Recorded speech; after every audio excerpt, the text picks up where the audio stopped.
നമസ്തേ, ഞാൻ ജയകുമാർ ശർമ്മ. നമ്മൾക്ക് ഇപ്പോൾ കിണറൊന്നും ഇല്ല പല വീടുകളിലും, അതിനുള്ള സൗകര്യവും ഇല്ല. അതുകൊണ്ട് നമ്മളിലൊക്കെ വാട്ടർ ടാങ്ക് ആണ് കൂടുതലായിട്ടുള്ളത് അല്ലേ.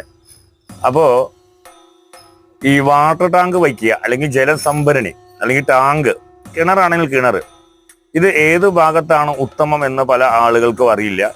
പലപ്പോഴും അത് വിപരീത ദിശയിൽ വെച്ച് പലതരത്തിലുള്ള ആപത്തുകളും വരുത്തി വയ്ക്കാറുണ്ട്. അതുകൊണ്ട് നിങ്ങളുടെ അറിവിലേക്കായിട്ട് ഞാൻ പറയുകയാണ്, ഈ അറിവൊക്കെ നിങ്ങളുടെ ജീവിതത്തിൽ എപ്പോഴെങ്കിലും നിങ്ങൾക്ക് ഉപകാരപ്പെടും എന്ന് വിചാരിച്ചുകൊണ്ടാണ് ഞാൻ നിങ്ങൾക്ക് ഇതൊക്കെ നൽകുന്നത്. അതുകൊണ്ട് നിങ്ങൾ ശ്രദ്ധിക്കേണ്ടത്, ഈ വാട്ടർ ടാങ്ക്, ജലസംഭരണി അഥവാ കിണർ, ഇവയൊക്കെ നിങ്ങൾക്ക് വരുന്നത് കുംഭം, മീനം, മേടം രാശികളിലാണ്. അതായത് നമ്മുടെ വടക്ക് ഭാഗം, അതുപോലെ തന്നെ വടക്ക് കിഴക്ക് ഭാഗം, കിഴക്ക് ഭാഗം, കിഴക്കെന്ന് പറഞ്ഞാൽ വടക്കിനോട് ചേർന്നിട്ടുള്ള കിഴക്ക്, ഈ ഭാഗങ്ങളാണ് കുംഭം, മീനം, മേടം രാശികൾ.